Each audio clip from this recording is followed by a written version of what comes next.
All right, welcome everyone to Moneyline MMA coverage of UFC on ABC5, occurring in Jacksonville, Florida on June 24th, which is, of course, this Saturday, with the main card prelims starting at 11 p.m. Central Time. This will be earlier in the day card. The main card will start somewhere around 2 p.m. in the afternoon, Central Time, of course, with the main fight being Josh Emmett versus Ilia Topuria, the featherweight division with heavy belt implications here. You'd like to think that the winner, is going to be pretty close to the next in line for the belt shot, but we'll see. It's obviously been contentious there with Volkanovski ruling the division. No problem. Just a quick recap of last week, of course. We've got to discuss our fights from the Vettori versus Cannonier card and Jose. We had a good night overall. But in the end, the main pick with Vettori, the lock that we had, did not come through. He just played too much of a boxing game against the strongest boxer. You know what I'm saying?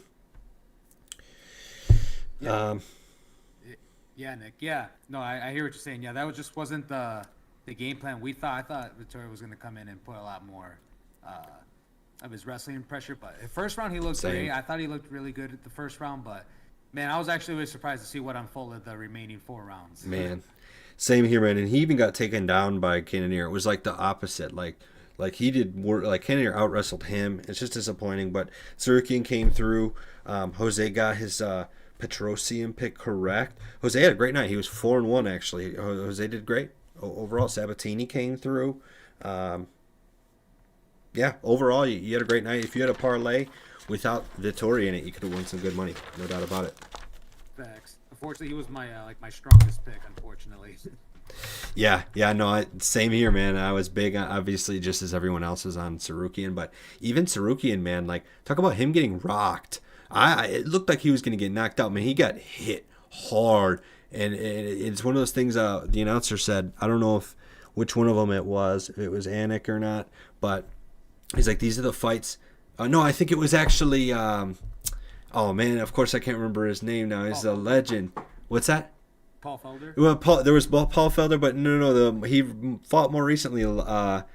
Legend too. Dominic Cruz. Yep. Dominic Cruz. Yeah, he said that. He was like, these are the fights you got to have if you're become a champion, because it puts you to the test. Like some guys just kind of get fast tracked a little too much and don't get put to the test enough. And he makes a good point, man. Like Sarukian probably learned a little bit about himself, getting rocked that hard, being wobbled, but immediately getting a takedown and getting top control. So props to him. Absolutely, yeah. Kind of crazy to see him call out Islam again. I would like to see that one day, and we were talking high hopes, high things about him. But I think just him being rocked too, that just does show, like, yeah, he needs to be shooken up, and he does have a little bit of holes in his game. And that finish was more like a desperation finish too. I think he could have secured that win. But I think unanimous decision. But I think he really made a statement, and he felt like he had to make a statement by getting the finish. So overall, props to him, and he was able to overcome, getting rocked, which shows improvement. He's going to look at how to improve his game to not get rocked like that again. But it does show like he has that chin when needed. Yeah, for sure. So yeah, but I don't mean to ramble on too much about our previous picks. Let's get into it with our picks here for the fights on this Saturday. And as usual, we're going to run it down with our weight system. So just to remind anyone who's new to this process, we weight our picks from 5 to 1, with 5 being the heaviest and most confident weight, and 1 being the least confident. Each fighter is designated 1 to 5, and you pick each number once. So you can't have multiple of the same number. And that being said, it gives you guys an idea of not only who we're picking, but how confident we are on those picks if you're trying to put some parlays together and whatnot. So as usual, we're going to start with my 5-weight, aka my most confident pick of the card on this Saturday. And for me, it's going to be on the main event here. And we're going to be looking at Ilia Topuria against Josh Emmett.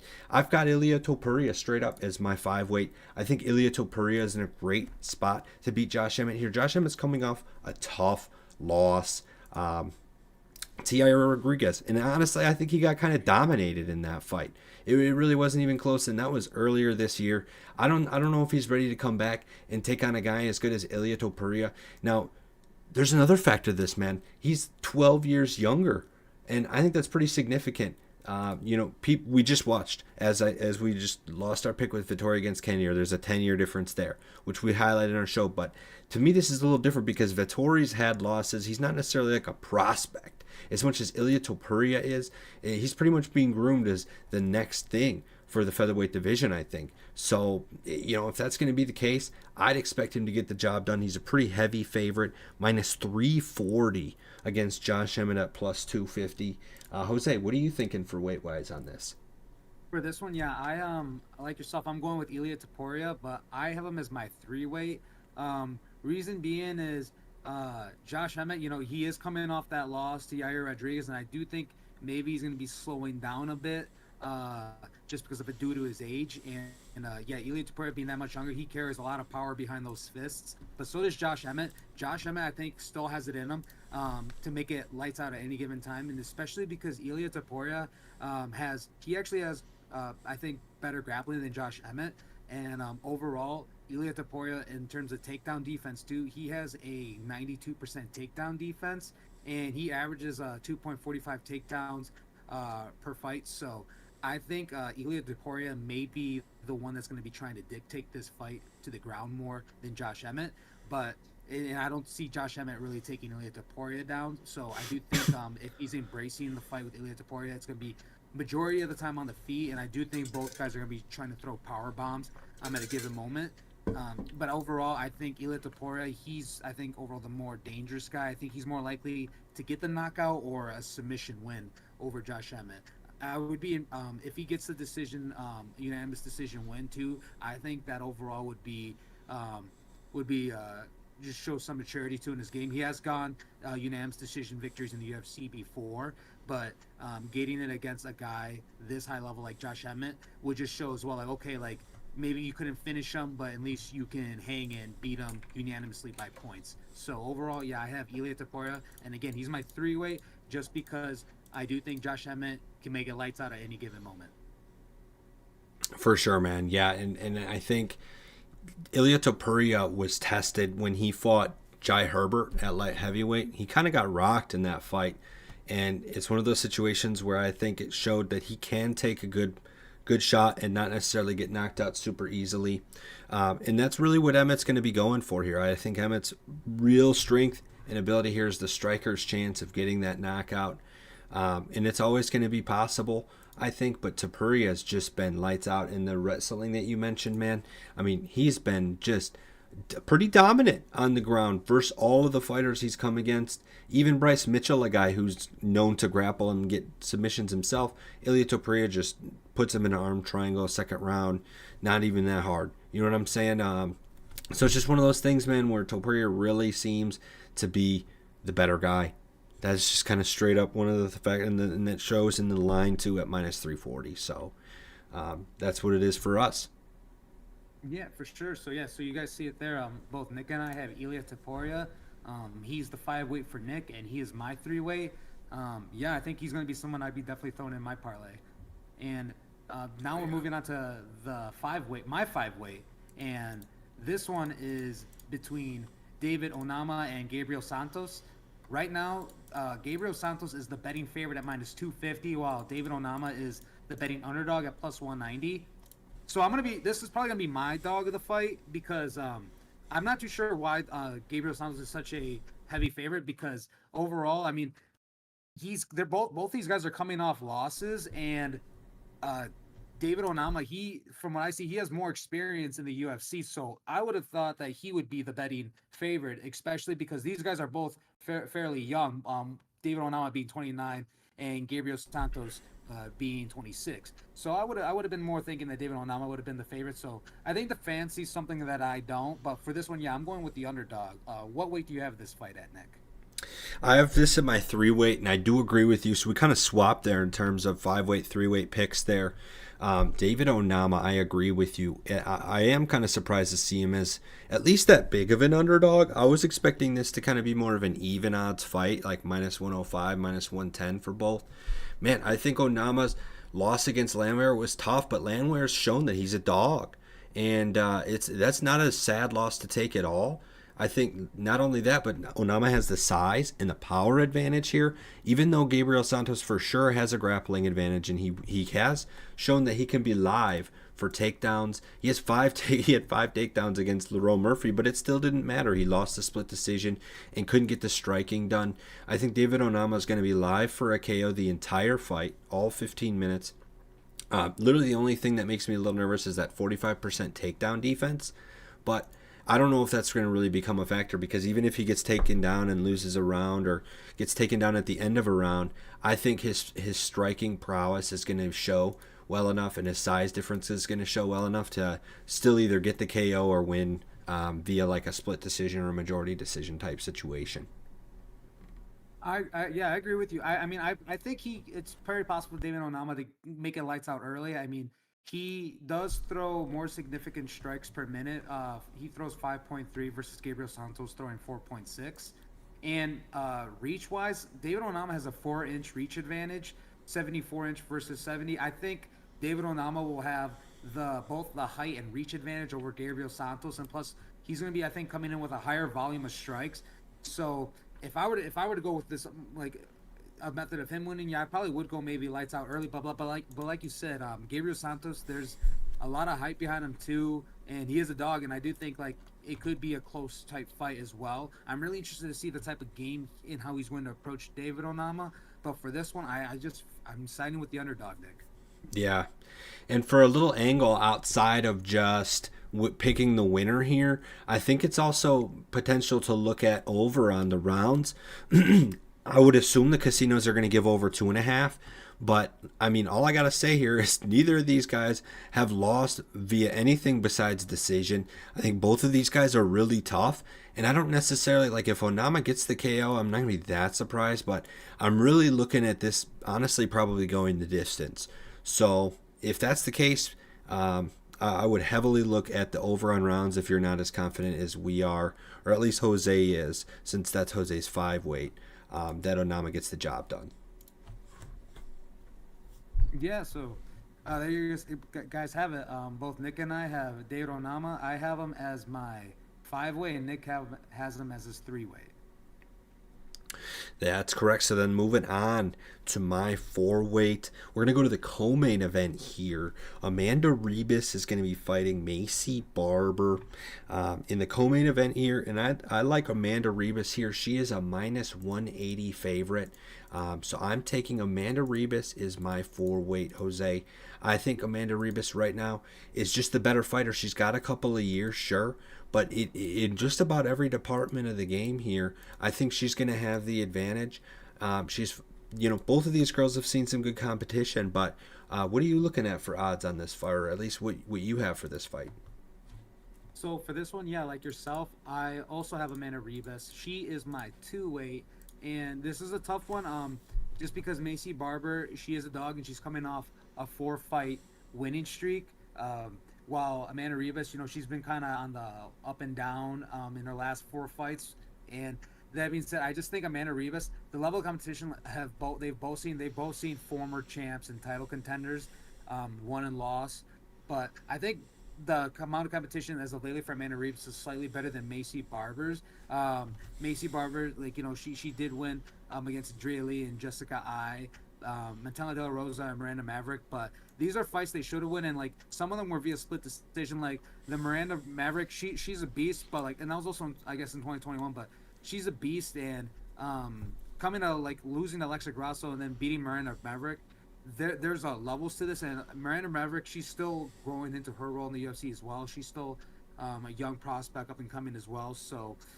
This one, yeah, I'm going with Amanda Ribas just overall in terms of. I also think her submission skills overall are going to be better coming into this one, and her overall takedown defense is better. So I think just in general, Amanda Ribas is either going to win this by, I think, a submission or via unanimous decision. I think it's going to come down easily to one or the other, but that's how I take it, as having Amanda Ribas as my 2 weight. Yeah, dude, that's literally what I was about to think too and say, is that I would lean towards decision on this fight. I don't think it's going to be a very high likelihood.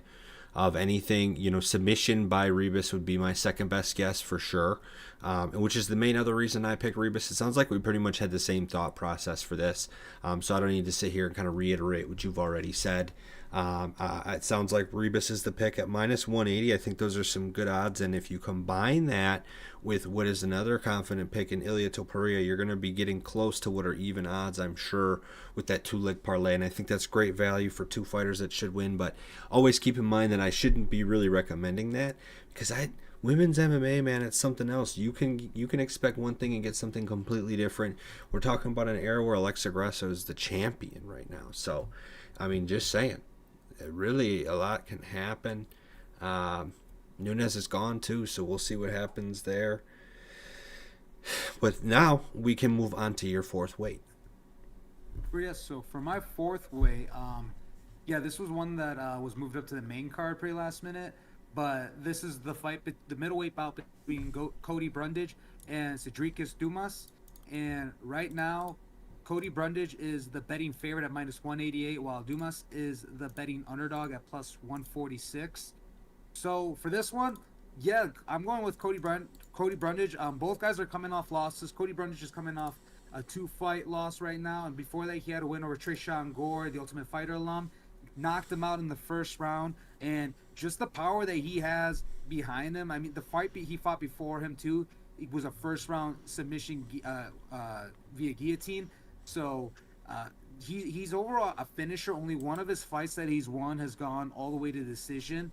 And I will say that the downside to Cody Brundage is as well that he can get finished.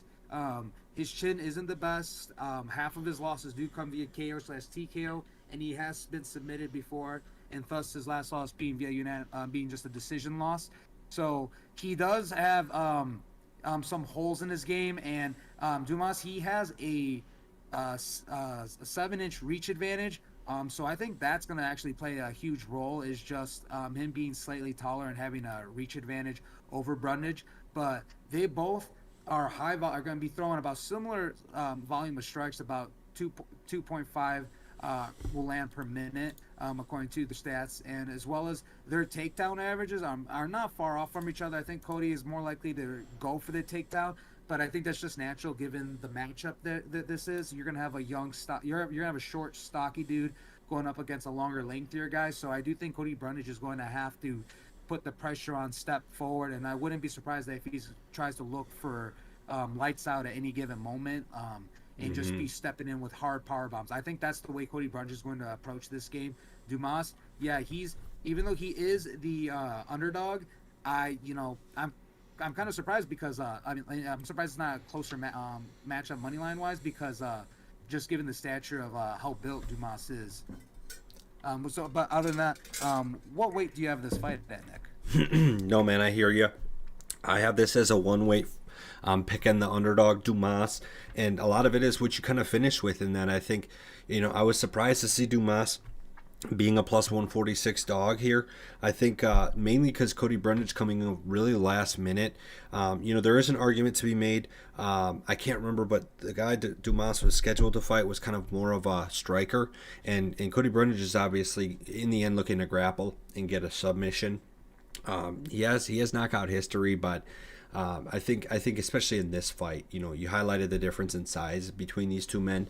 Cody Brundage is really gonna have to be aggressive and close the distance, and if he's able to get that done, I could see him winning the fight, which is why I only have Dumas as my one weight. It's my least confident pick, but in the end, man, Dumas is the real deal. I think he's gonna be live for a KO that whole entire fight. Even if there's a scenario where Cody Brundage wrestles Dumas for 9 straight minutes in the first 2 rounds, I still think in that third round, Cody Brundage might gas himself, and Dumas just gets one good clip in on him, and that fight's going to be over, man. I tell you what. I know Dumas is his win and his loss so far in the UFC have both been by submission, but I think that's going to change at some point, and I think that some point is going to be this Saturday against Cody Brundage when Dumas gets the KO win. Yeah, so I think both you and I, this one we're gonna have to agree to disagree on. You see Dumas getting that KO win, and I can kind of see it, but I just think that given just his UFC experience as well, that's just the other thing that I also have over him with Cody Brundage is just given the level of experience in the UFC, and that's something I really ride high on because man, a lot of dudes look drastically different once they enter the UFC. A lot of them end up going to the decision for the first time in their careers, and a lot of guys end up getting slept for the first time in their careers.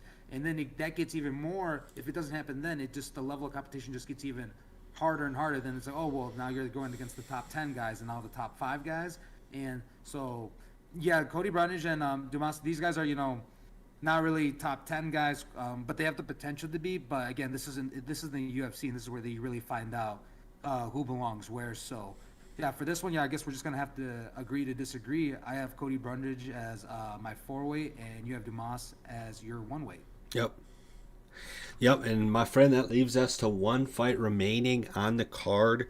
Currently, from what I'm seeing, there's 5 fights scheduled for this main card, and this is the opener for those 5. Brendan Allen versus Bruno Silva. There's some good names on this card. Doesn't have some crazy matchups. Randy Brown, Neil Magny are on the prelims for this. Tatsuro Taira, the undefeated Japanese kid. There's a couple of interesting names on the prelims for this fight, but Brendan Allen and Bruno Silva get to open up the main card. I've got this one personally as a 2-weight, and I'm going for Bruno Silva. Currently the underdog side of things here. I think Bruno Silva it's kind of just along the lines of the fight we were just discussing with Brundage and Dumas. I think Silva is going to be live for a knockout every second this fight keeps going on. Brendan has a little bit of a size advantage, but I really don't think the size is going to play much of a difference here. I'm really just looking at the KO potential, and call me nervous from seeing the Cannonier fight last weekend and seeing a guy that should have wrestled more not have any wrestling success, and take a record breaking amount of strikes to him is just crazy. And Bruno Silva getting the knockout win against Brad Tavares in the first round just shows his power.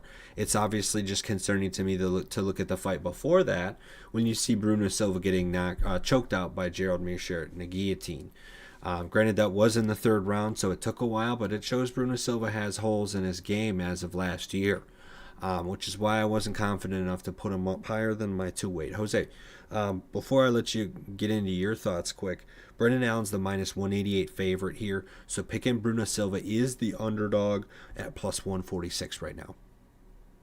Yeah, so this one we're going to have to agree to disagree, and this one I'm going with Brandon Allen this time. Obviously, he's my 1-weight.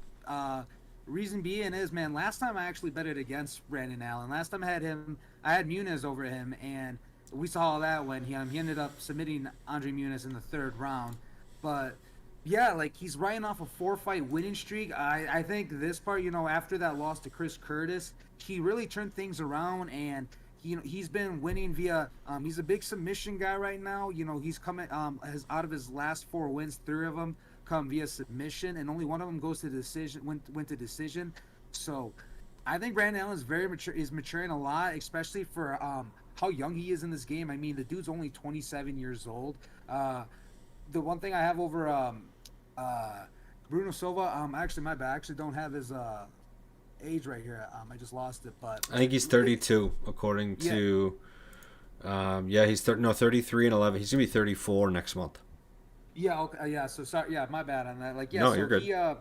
He Brandon Allen just being the younger guy right now, the level of competition. I mean, this guy's actually been in the UFC for a while now, since 2019, and Bruno Silva, he's been in the UFC for a bit too, and he's seen the who's who of it, and he's lost to obviously we mentioned Brad Tavares, but Brad Tavares too, I'm so sorry, man. He wasn't looking the best like before that too, though. Like even though beating Brad Tavares, I should say, Brad Tavares, the way I see it though, he's like Brad Tavares is like loses fights, but he's losing, I guess, to people he should lose to. And this one is Bruno Silva, which I thought it was kind of like a close one. For example, like Brad Tavares lost to Israel Adesanya, Robert Whittaker, and other big names. And Bruno Silva too, Alex Pereira, Gerald Meerschaert. Brad Tavares, I think, is a name that he should beat, but Brad Tavares also I don't think is the most high-level competition in the UFC. For example, he's Chris Weidman's welcome back fight, and I think Chris Weidman shouldn't even be back, but that's how I view it. So it's a fight he should have won. It was in the first round. I just think Brandon Allen, both guys have a lot of experience. Brandon Allen being 21-5, and Bruno Silva being 23-8.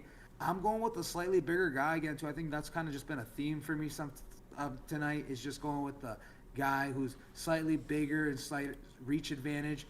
His 4-fight winning streak has just been looking incredible as of lately. And Bruno Silva, again, he's gone against some tough names. Alex Pereira, Joe Mearshart, you're going against a high-level striker and then getting submitted by a high-level submission artist. I think overall, I think Brandon Allen can get this one, and I actually think Brandon Allen could submit Bruno Silva. So that's why I have him as my one way. I feel pretty confident. I think Brandon Allen has been looking phenomenal, and I think he's pretty live to get a submission win. Out of the 8 losses that Bruno Silva has on his record, 6 of them alone come via submissions. So it is very likely that Brandon Allen can add another submission loss to Bruno Silva's record, given that Bruno Silva has fallen victim to being submitted, and most recently to Joe Mearshart as of last year in 2022. For sure, man. Well, that being said, we found 2 fights that we disagree on at least. We were agreeing for a few there at the beginning, and towards the end there, granted there are less confident picks, but we do disagree. Yeah, I think Brandon Allen, those are good points, and he will be live the entire fight, but in the end, it just makes me way too nervous betting against a guy who can KO you at any moment of the fight. And yeah, that just kind of is what it is. When Bruno Silva fought Andrew Sanchez, he got taken down 7 times. It's crazy. You can look at this fight. He had 7 minutes 53 seconds of control time against, and he went out in there in the 3rd round and KO'd the guy. And that's the stuff like that is why I put him as my 2-weight, because I can't, that just makes me too nervous, man. I can't be betting on Brendan Allen yeah, going into the 3rd round we're doing great, and then he gets KO'd. So that's just kind of where I'm coming from. No, I hear you, man. Yeah, Bruno Silva, he's very live to get that knockout too, but again, I just think Brandon Allen, as of late, I think he's just been looking too good, and I'm going for the slightly younger guy, the bigger guy, and I am leaning pretty strong. So if there's any chance, yeah, I'm going with Brandon Allen via submission. All in. All in. I like it. But that being said, I think that about wraps it up for us here at Moneyline MMA. We are going to get back to the works and get prepared for you guys next week. We got some exciting fights, especially coming up next month in July. So stick around. Follow us on Twitter at Moneyline MMA and subscribe to us here on YouTube. We're going to be live weekly every Monday before the fights on Saturday. So keep an eye out to get our picks and keep winning with us. Let us know in the comments down below what you'll be betting on. And otherwise, have a great week. We'll be back next week.